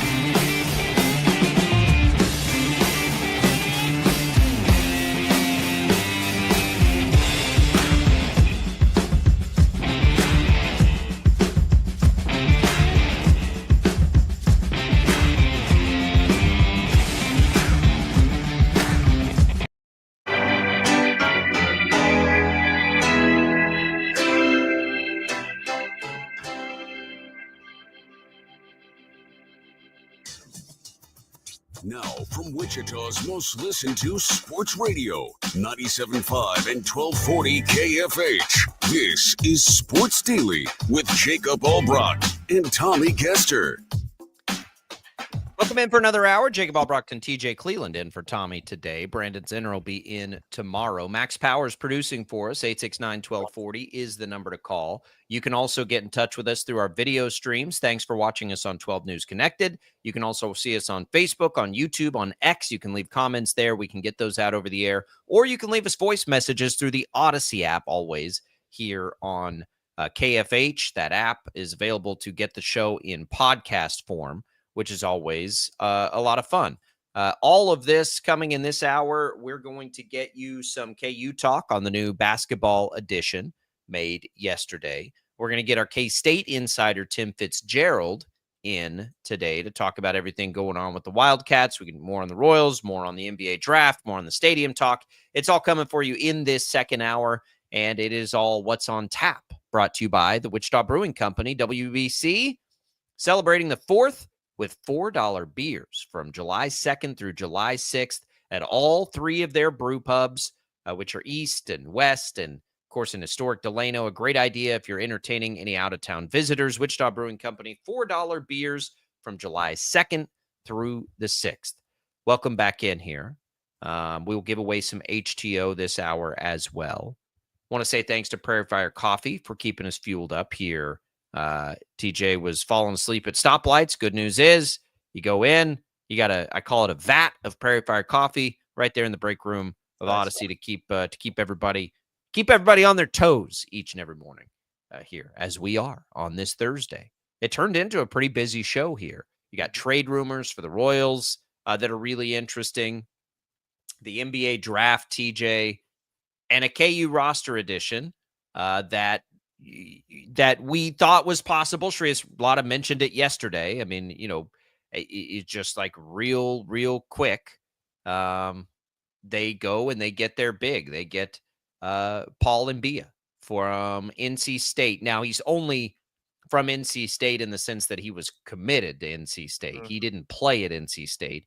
He most recently was a Congolese player in some international competition, was productive there, and becomes, as a 4-star, right? A really needed piece for KU, TJ, but another really young piece for KU as the youth movement continues. We talked a lot yesterday. Is that by choice or is that by necessity? I think it's probably by necessity. I think you probably think it's maybe a little more by choice, but either way, KU's going to be very young next season. Yeah, it's going to be awesome, I think. I'm really excited to watch this team. This just kind of takes back to some old Bill Self years, thinking back to the old recruiting classes that he brought in. They were full of freshmen that are all blue chip guys like this. So he's going to be a lot of fun to watch. He's going to be basically the understudy to Flory Badunga, who's only a year older than him. But think about how kind of raw Flory was. I don't think he's going to be near as athletic as Flory was this past year, but 6'11", I believe, a 7'7" wingspan. He's been playing in France on the under-21 team in the league that he played over there. He averaged 15 points a game, and he suited up for the highest level in France as well in that ASVEL league. I'm not sure. I don't know anything about it. I'm not gonna lie to you. Nobody around here is following French basketball. But the fact that he's a 4-star and was 6'11", highly touted, it's a big deal to bring him to help round out a roster because there wasn't a ton of bench depth outside of some freshmen that were coming in. They had another freshman, but people would kill to have that bench as a starting 5, I feel like, a freshman. So it's going to be a lot of fun. It's going to be a really athletic team, and it's going to go a lot faster than they have the past couple of years, I think. Yeah, I don't know. Like, we're going to see this, and I'm going to, in the next segment, I want to pull them up and see like where they fall into rankings, and we can kind of dig into like what should expectations be for a roster like this, and we will. But just as we scratch the surface on the news of it, they're really talented. But I don't want to like not remember that they were the preseason #1 the last 2 years with tons of talent, all-American pedigree type stuff. I think we have to be really careful. It is almost unavoidable to not talk about Darren Peterson like Cooper Flagg, because Cooper Flagg just helped lead Duke to a Final Four, and was the catalyst to it, right? But that Duke team had experience and had some other things on it too. I just think we have to be careful, and especially have to be careful early. How quickly can they develop all these things? We'll get into that as we kind of compare that roster up and down against maybe the Big 12 and among the peers. And because when we talk about KU's preseason ranking or expectations, it pretty much right now, all we have is, well, where does the class rank? Right? That's it. That's essentially all we have. They have a couple of transfers that they've brought in, but not like the transfers they've brought in over the past few years. So it is going to be largely on a bunch of really young dudes, first or second year players, basically, to be the reason KU's good or bad. As college basketball has shifted to collections of really experienced players through the transfer portal, I could make a case to you, TJ, that it's never been harder for a strictly young team to be successful. You know what I mean? So I'm excited about this group too, because on paper it seems like a really fun group, but I think we have to be really careful with expectations, because almost every team they'll go up against this year, there is no more rebuilding in the sense of old rosters graduate or do whatever, and then now teams have to build up their young players. No, the good teams, the teams that we put KU up against, probably just retooled through the portal. So they got a bunch of older dudes. And that's going to make it difficult. I think, especially early in a season, it's going to make it harder to be really successful for a team of all young players like this. Just we'll get into it. We'll stack up the class and do all that in the next segment when we get a little more time. The Royals lose last night. Something else we are talking about, and now are in danger with some day baseball today of being swept at home, staying winless in the month at home. And it's not like we're early in the month of June. We're almost done with it, right? They still don't have a win this month. Something somewhere, like somebody made a deal with the devil or something, because the Royals it does not make sense this year. I cannot figure out the inconsistency. I can't, it doesn't make a lot of sense. But, today they go up against another starting pitcher. Starting pitcher last night, Rasmussen, has been good most of the year. Starting pitcher in the opener, who was perfect through 5 1/3, has not been great all year, nor has the starter tonight. It's another underachieving starter who has really good stuff. Maybe day baseballs cure what ails them. That's typically the Royal strategy, because we keep rolling out these stats that they're averaging 3.5 runs per game. It's because in their day games, as they already lost the series, they like to score 7 runs. So today's usually the recipe after 2 disappointing games that Salvi's going to hit a 4 RBI game, 2 home runs. They're going to find a way to put up 6 and get salvage a series, which they've done all year long. Is the reason they're still teetering on 500, I believe. But they're really good at the day baseball game. Yeah, it's I just don't know. I don't even know. Like, I told Tommy Monday, like, I felt like this could be a good week for them. Like, I kind of felt like it was be a wake up opportunity week. And he's, of course, talking trash last night. Like, you standing by that? And I'm like, well, of course not. I don't even know how to predict them anymore. Like, when are they gonna have a good day? When are they gonna have a bad day? Like, I really have no clue. This feels like the Chiefs team from 2023. Whenever it was like everybody knows that they should be good and they just aren't very good, and they can't get it done. And this team's not going to go win the World Series. Well, I was going to say the difference between this year and that year is through all that. I was like, guys, but they're still probably going to win a Super Bowl. This defense is too good. They still have Mahomes and Kelsey. Like, this team's going to go win a Super Bowl. Like, I thought that about that team. This team, I'm like, are they going to be able to even make the playoffs? Yeah, exactly. That's what I'm saying. Like, the thing I kept saying that year, which ended up being wrong because they won a Super Bowl, but it was the fact of everybody would always say, it's like, well, this team is so good, but they just struggle so much in the pass game and they give up big drives late and they can't. And it's like, well, the qualities that you're listing off sound like the qualities of a bad team. So when you're listing off qualities of the Royals team, you're listing off qualities of a bad baseball team. But everybody's like, yeah, but look at the roster. They should be good. But the fact of the matter is, if they don't play good, then they're not good. And right now they're not good. They also had a track record, which the Royals don't have right now. Yeah. Don't get me wrong. This is not the Chiefs. It's not the Chiefs, but it's a team with star power, and it's a team that you like, and it's a team that, it's fine. It's fine. This Royals team is last year's K-State basketball team. On paper, it should be good, and it wasn't. Seems like a fair comp. They got hot for a while. Maybe, except even then, like, we have last year's Royals playoff run to lean on. The pitching has been good. It's the same players not hitting consistently. And they're young players outside of Salvi. Like, Salvi has an excuse, right? He's getting older. The rest of them, no. Like, what are we doing here? Now, day baseball, we'll preview that a little bit later. When we come back, though, let's look at this Kansas basketball class and think about, like, how do we set expectations for this? Because I think now the big moves are done. They may add a piece or two, but I think yesterday was the last big splash. So we'll take a look at that when we return. Don't go away. It's all Brockton Cleveland on a Thursday. More Sports Daily coming your way right after this.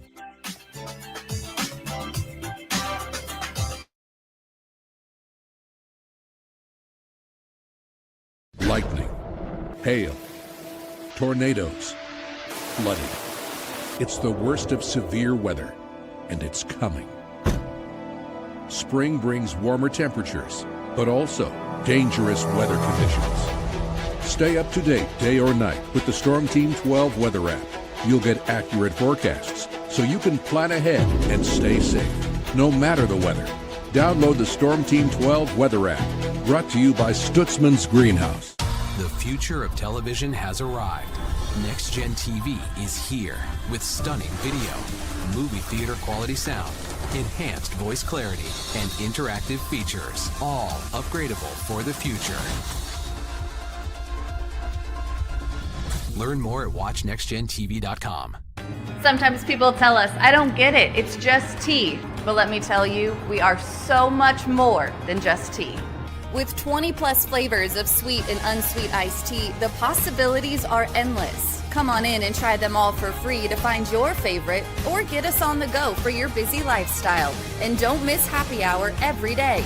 So the next time someone tells you it's just tea, tell them to come by and find out why we say, drink tea, be happy. They're not just the canvas of our imagination. They tell a story. Clouds affect the events of your day. Sometimes they growl, sometimes they inspire, but they're always the messengers of nature's mood written in the sky. Storm Team 12 understands the language of clouds. We're dedicated to decoding their message so you know what to expect. Behind every cloud, there is a story waiting to be told. Trust Ross Jansen and Storm Team 12, alerting you first to the impact on your life. Jim Rome here, lighting up your afternoons on The Jim Rome Show. Catch me starting at 2 on Wichita's #1 sports radio, Kansas Fan Headquarters, 97.5 and 1240 KFH.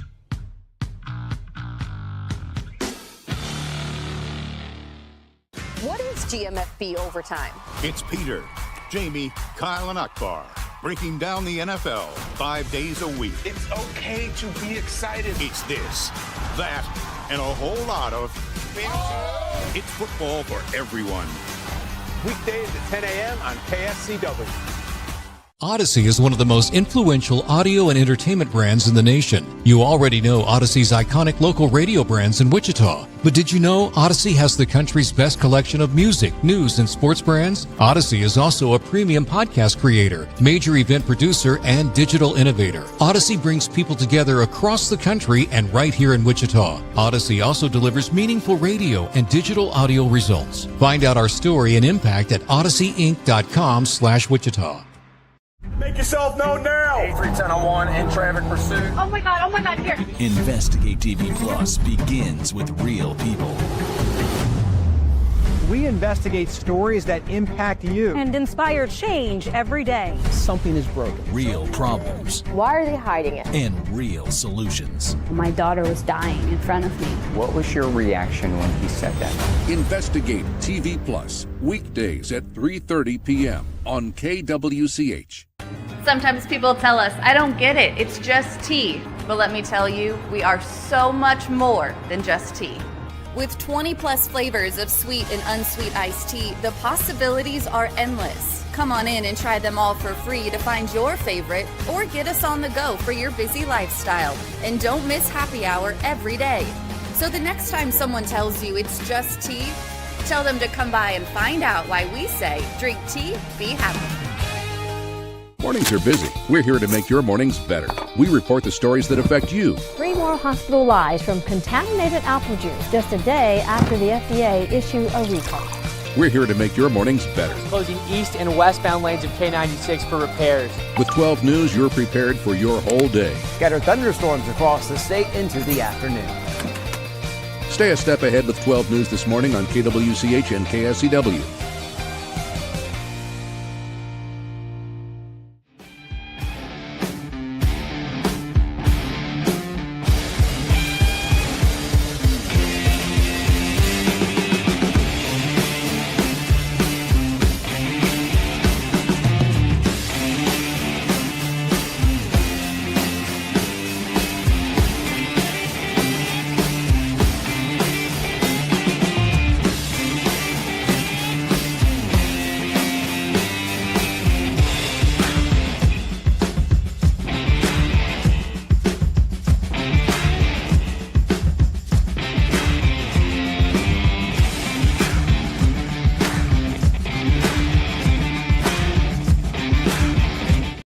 KFH.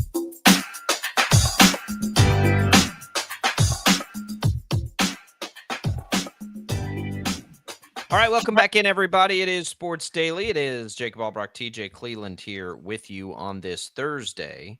We are glad to be with you on this Thursday. You want to win some HTO? You can do that right now. Text the keyword TEA to the short code 20357 to win a free cup of iced tea on us here at Sports Daily. That'll be good for East Wichita, West Wichita, or Derby. More than 25 flavors to choose from, including the all-new sweet cherry. Get in, go in. You can try them all out for free. Find your favorite, and then come in for some fun there at HTO. Glad to do that. So TJ, Kansas now moves into the third best. This according to 24/7 Sports. They move into the third spot in the Big 12. Paul Mbia is included in that. So you've got basically a class that they've got updated here. Darren Peterson, of course, #1 overall player. Samus Calderon, we haven't talked about at all at small forward. It was a position of need. We'll see if they have another freshman step in. They've got another 3-star freshman.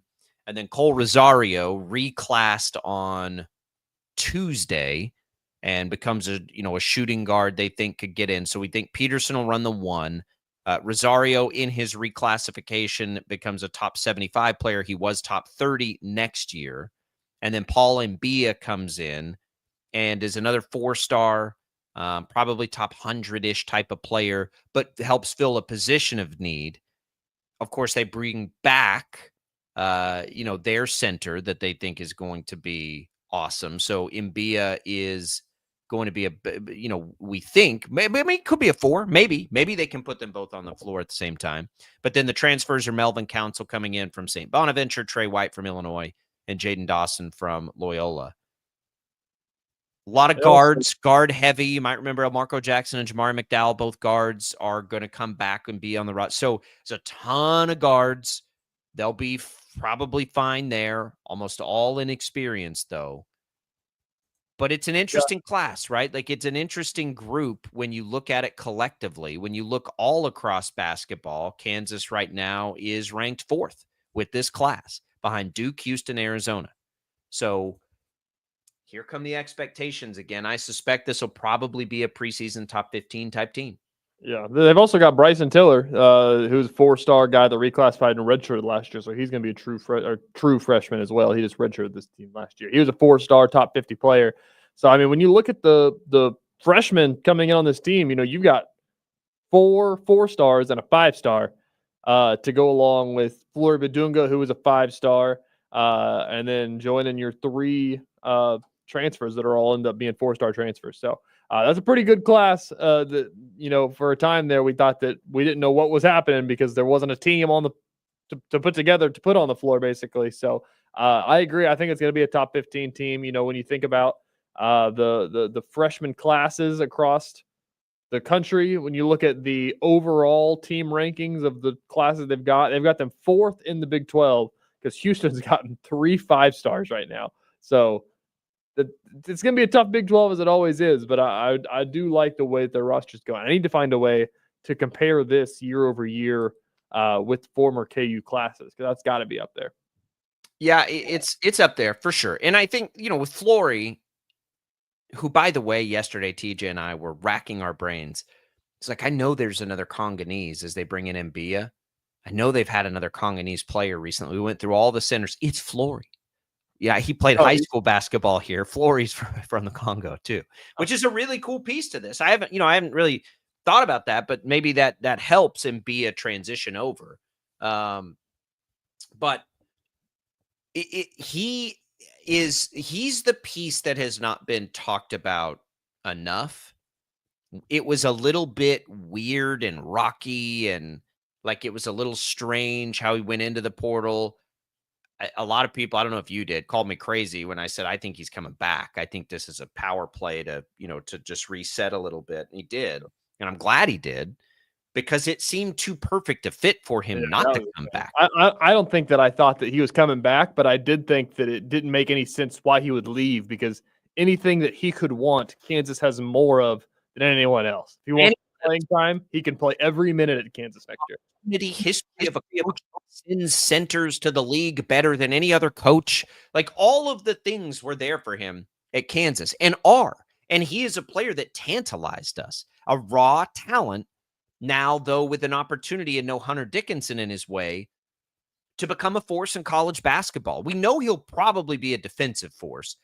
You know, how quickly can he develop into an offensive force?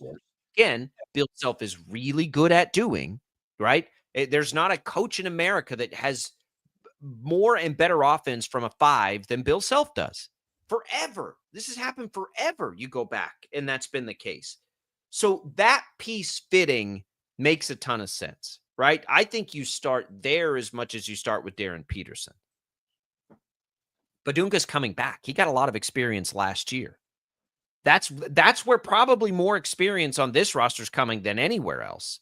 I don't know how much Melvin Townsend, Trey White, and Jaden Dawson, like it's hard to know which of those guys. I would imagine they're all a part of the rotation. Mbia almost has to be a part of the rotation because they don't really have anybody else. Unless you know a lot about Justin Cross that I don't know about. You mentioned Bryson Tiller. It's gonna be Bryson Tiller and Bia that are gonna be backing up Flory, 100%. So then there's about 50 guards on this team, it feels like. And they'll just have to work it out. And it'll be a real competition. I have some feeling that that either El Marco or Jamari McDowell are going to be a bigger part of this roster than we anticipate now. That's the thing, too. Like, they were what a lot of these guards are, highly touted freshmen that didn't pan. So they've got as much of a chance probably as anybody now, year 3 in the system, only year 2 of their classification. So how do you set expectations for this? It will be a young roster, but not totally inexperienced. Top 15? Third best group in the Big 12. Is that reasonable? I'm not going to say I think they should win the Big 12. I don't think they should win the Big 12. I think by the end of this season, though, whatever happens, it's got to be sort of the flip of what we've seen the last 2. Let me explain what I mean by that. So the last 2 seasons, you've had a preseason number 1 that by the time the NCAA tournament rolled around, you knew had no chance to win it. Like no chance. Right? We knew that. We all knew that. This year, it feels like a team that will likely struggle, relatively speaking, struggle early. But the hope would be by the end of it, when you get to the tournament, you do feel like, all right, this is a team that could go do something special here. I mean, you'll take that 10 times out of 10. I just wonder how much patience KU fans are going to have if this team starts slow, because it's full of young players. Flory Badunga and Darren Peterson are the crown jewels of this roster. Peterson's a true freshman.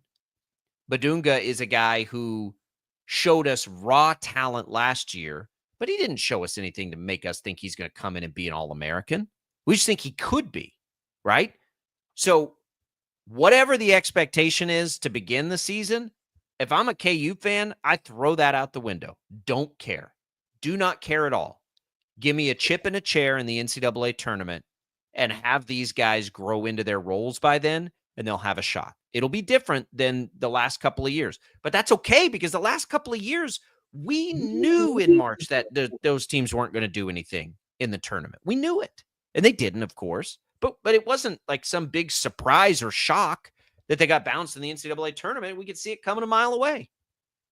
All right, here's the next question I'll ask you. Since we know so much about incoming freshmen, who's your starting 5 you're rolling out? Do you want to go too big because you can go Bryson Tiller and Flory, or is that too much of KJ and Hunter that we've seen for the last 2 years? You know, I don't know anything about Bryson Tiller.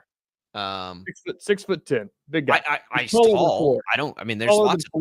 There's tall guys all over. Like I don't know anything about him to even reasonably expect anything. Here's what I would guess. Peterson's at the 1, Flory's at the 5. I think probably one of, if not two of, Council, White, Dawson, the transfers are in the starting lineup. That gives you 4. And then it becomes sort of an open competition between Rosario, in between McDowell and El Marco Jackson of who takes that 5th spot to start the season. Yeah. I would guess that that's your starting lineup to start the season. I That would agree. would be kind of 4-1, which is fine. I don't have any problem with that. I don't think there's another one of the bigs that's going to force their way onto the court early in the season. I think that's far less likely than 4 of the guards type players being good enough to be in that starting lineup. Yeah, I'd say that knowing Bill Self, I'd say he's going to roll out all 3 of his transfers just to be older, and then roll out Darren and Flory. And then as the season goes on, I think that El Marco could get a spot in there and put one of the transfers on the bench to get some more experience at the next group. But El Marco and Jamari are coming into year 3 of the program. TJ, nobody on the roster has more experience than those guys. Yeah, that's true. I mean, no, it depends on what El Marco. If El Marco's good, then if he can return to, I mean, he was a 5-star in high school, I believe. Or if he was yeah. Those guys were like premier prospects. Yeah. So if he can turn into what he was supposed to pan out to be after an injury that he had, I mean, he doesn't have to turn into that. He doesn't have to turn into what. Well, yeah, if he can, but that's not what that's not even. He doesn't need to be. He doesn't need to be. Peterson is going to take that on, right? That's going to be and it's not earth-shattering to say this team will go as far as Peterson takes them. That for sure will be the case, right? Like if he's not good, then they're probably not going to be good enough to make a ton of. They'll be good, they'll be fine, but they're not going to be like their championship aspirations lie on his shoulders right now. That's a good thing. But I don't. What I think is difficult and what I think is going to be nothing but noise and just kind of fat to chew is. Well, who are the other guys that end up in the lineup? Man, we don't have any idea. Like Rosario and Mbia aren't even on campus yet.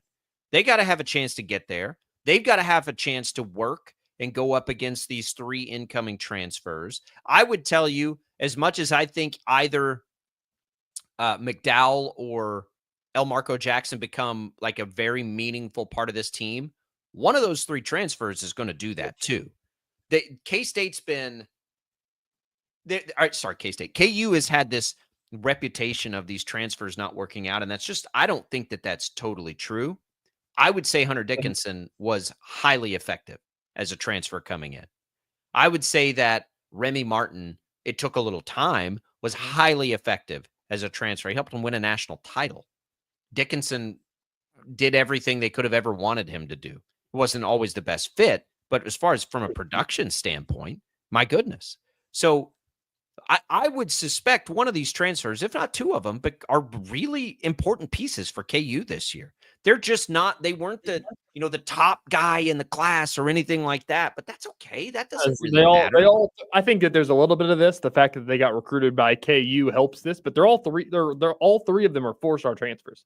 Yeah. Which I don't think that they were ranked when they got them, but I think the fact that once KU got them, people watched the tape, they turned into 4 stars and everything like that. But I mean, they were all really great mid-major, except Trey White's an Illinois transfer, obviously. But Dawson and Council are both great mid-major players, and I think it's awesome. I think it's a great roster. I think the fact that it's going to be the Darren Peterson show, which is good. Like it's the way. Good, bad, or indifferent, it is. You don't bring him in and not have it be that way. Exactly. Like I think that. I don't know. In my opinion, I think that the past couple of years for KU basketball, they've just thrown the best players that they could at a wall and said, figure out how to play together. This year, I think that it's the fact of like, hey, Darren Peterson's here. Like, we're going to figure this out around him. No, I think it's the opposite. I think the last 3 years they've said we've got 60% of our starting lineup has been around for like 6 years, and that's what we're going to be. Now it's to throw everything at the wall and see which 3, because we know Badunga and Peterson are going to stick.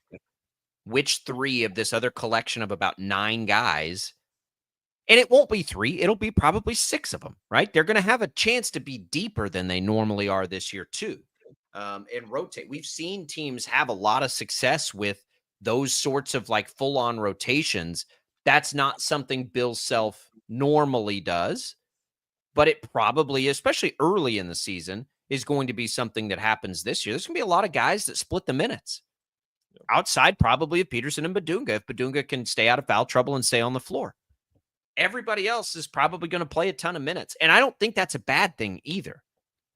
It's very different than what we've been used to for a long time, which is we go into the season and roles are all kind of defined, right? Like we sort of have known for a while now what guys we're going to do on a Kansas roster.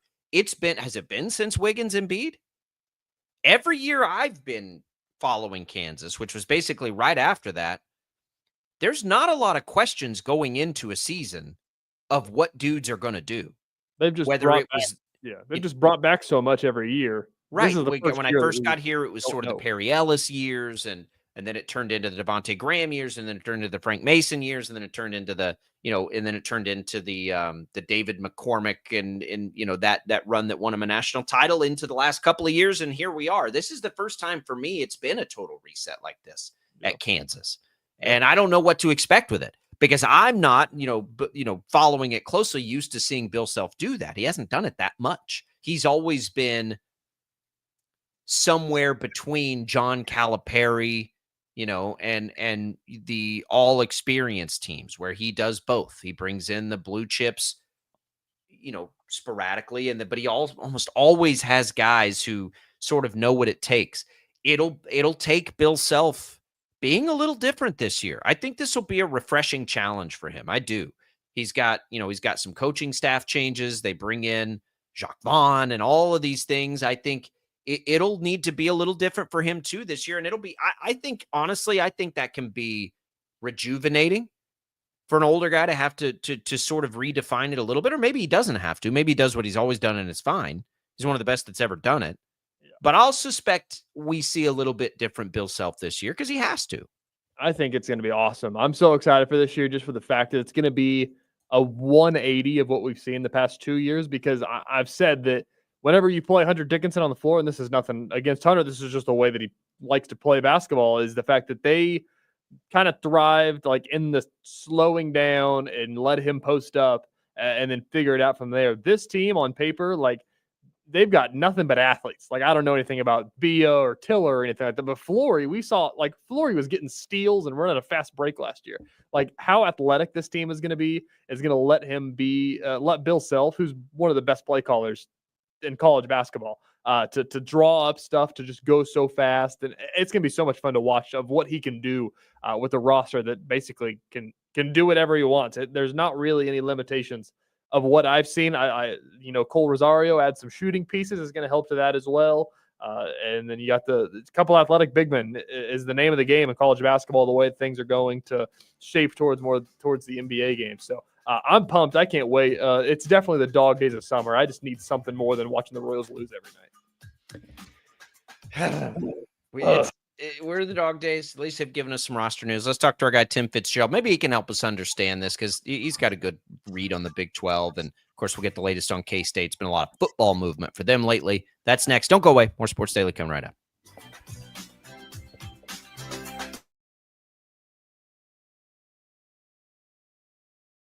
Lightning, hail, tornadoes, flooding.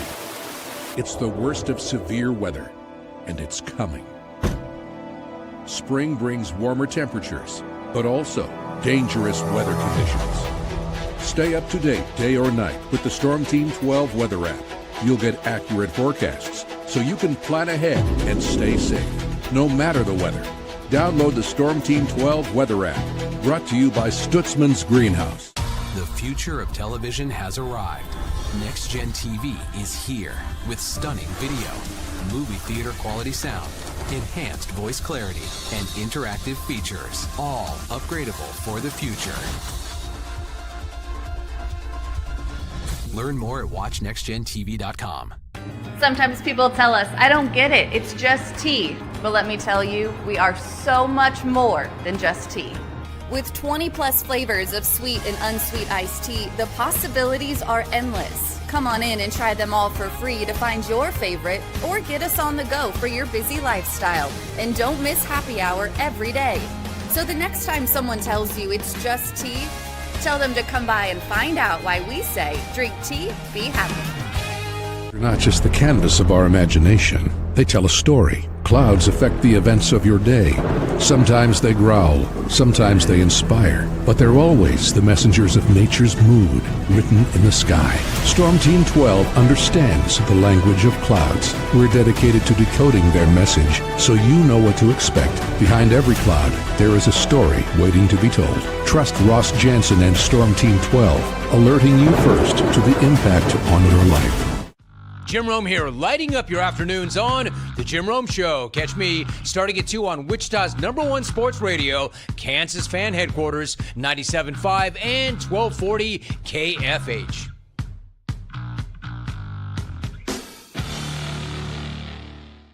What is GMFB overtime? It's Peter, Jamie, Kyle, and Akbar breaking down the NFL 5 days a week. It's okay to be excited. It's this, that, and a whole lot of fantasy. It's football for everyone. Weekdays at 10 a.m. on KSCW. Odyssey is one of the most influential audio and entertainment brands in the nation. You already know Odyssey's iconic local radio brands in Wichita. But did you know Odyssey has the country's best collection of music, news, and sports brands? Odyssey is also a premium podcast creator, major event producer, and digital innovator. Odyssey brings people together across the country and right here in Wichita. Odyssey also delivers meaningful radio and digital audio results. Find out our story and impact at odysseyinc.com/Wichita. Make yourself known now. 83101 in traffic pursuit. Oh my God, here. Investigate TV Plus begins with real people. We investigate stories that impact you And inspire change every day. Something is broken. Real problems Why are they hiding it? and real solutions. My daughter was dying in front of me. What was your reaction when he said that? Investigate TV Plus, weekdays at 3:30 p.m. on KWCH. Sometimes people tell us, I don't get it, it's just tea. But let me tell you, we are so much more than just tea. With 20 plus flavors of sweet and unsweet iced tea, the possibilities are endless. Come on in and try them all for free to find your favorite or get us on the go for your busy lifestyle. And don't miss happy hour every day. So the next time someone tells you it's just tea, tell them to come by and find out why we say drink tea, be happy. Mornings are busy. We're here to make your mornings better. We report the stories that affect you. 3 more hospital lies from contaminated apple juice just a day after the FDA issued a recall. We're here to make your mornings better. Closing east and westbound lanes of K96 for repairs. With 12 News, you're prepared for your whole day. Scattered thunderstorms across the state into the afternoon. Stay a step ahead with 12 News this morning on KWCH and KSCW.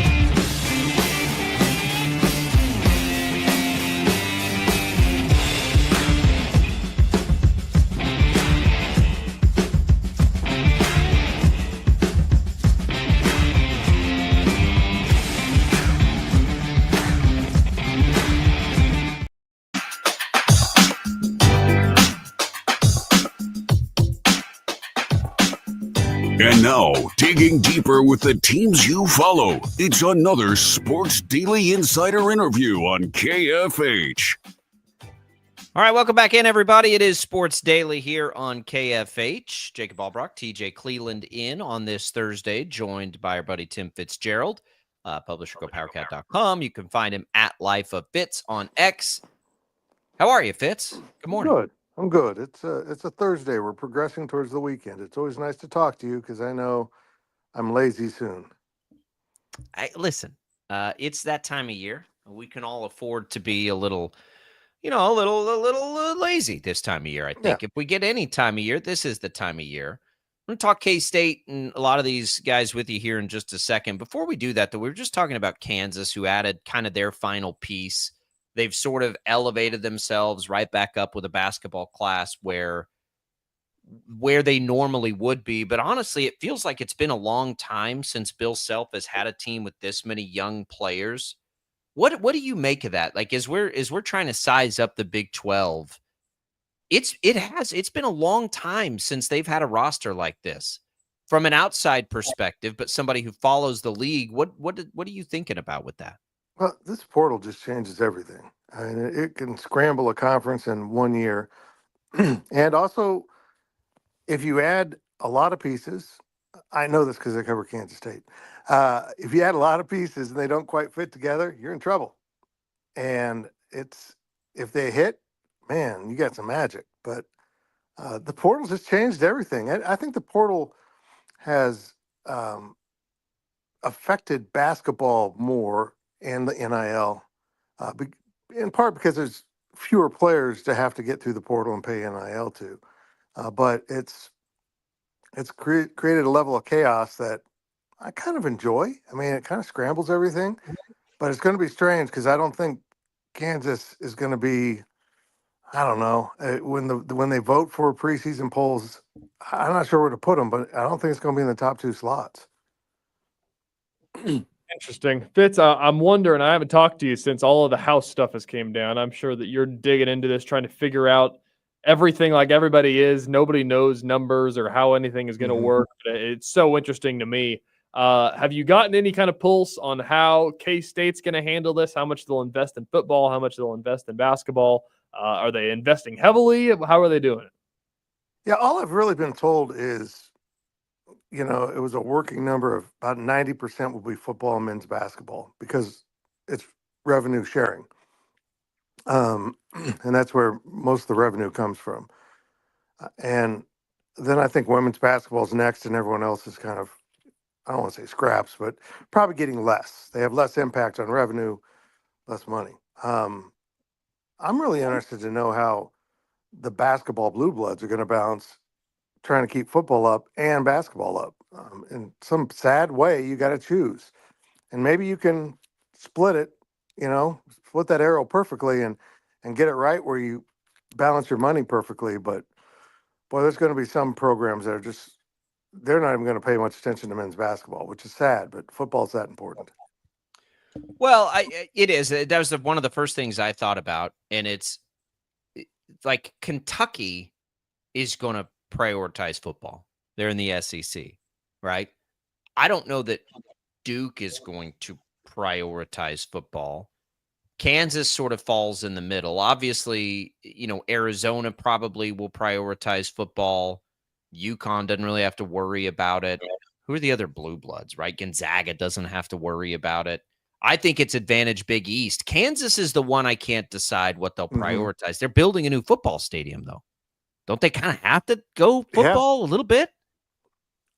Yeah, that's a pretty strong culture. And I don't know if you know this, but Bill Self has a lot of pull in town. It'll be interesting. It's going to put a lot of pressure on ADs. There's no doubt. Fitz, what are you hearing about this football team? It's been kind of the slow period of everything's slowing down as rosters fill out and everything. Just what's it going to look like? There's some questions about where guys are going to play. Just how optimistic are you heading into summer camps soon? Isn't it? It's got to be a couple weeks away. Oh, they're working out like warriors right now. And of course, Kansas is heated up as of late just to help them out. But I'm really optimistic about this team. Are there question marks? Sure. Every team has some question marks. But I think this team has as much upside as a K-State team has had in a while, probably back to 2012. And that's what's going to be fun about this. Maybe they go 8-4, but this team's got a 12-0 possibility in it. And they really do have that kind of talent.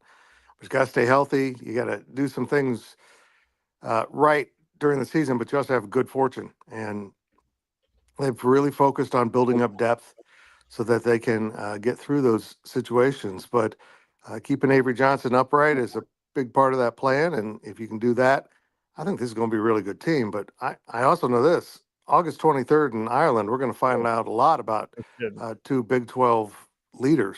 I mean, I've said it over and over. That could be the championship game at the end of the season, too. So they got a big test right out of the gate.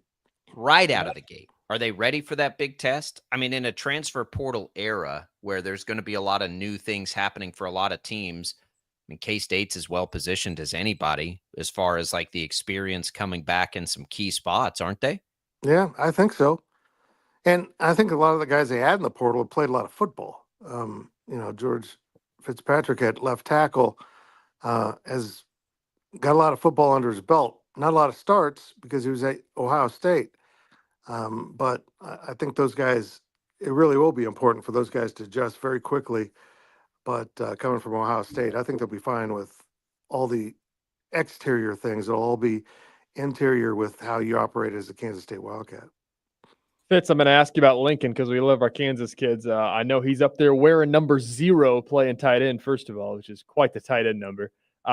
Where do you see him fitting in here? Obviously he's a 5-star. Just to make this relevant here, the NCAA video game's coming out soon. He's ranked as an 81, which is one of the highest freshmen that you can find probably. Where does he fit into an offense that has, 10 tight ends? Is he going to play some wide receiver? Is he going to slot right in at tight end? Where are they going to use him? Or how much are they going to use him?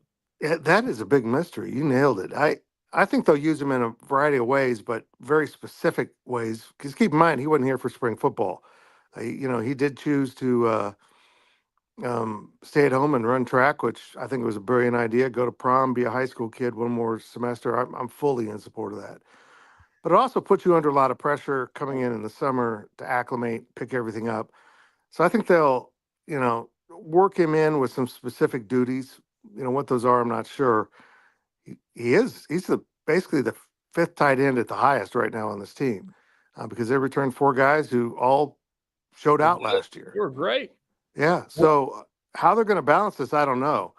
But I think one of the ways they're going to supplement receiver and make it even more effective is by using Lincoln Cure and Dylan Edwards in roles to improve the depth there because they've got plenty of depth at those positions.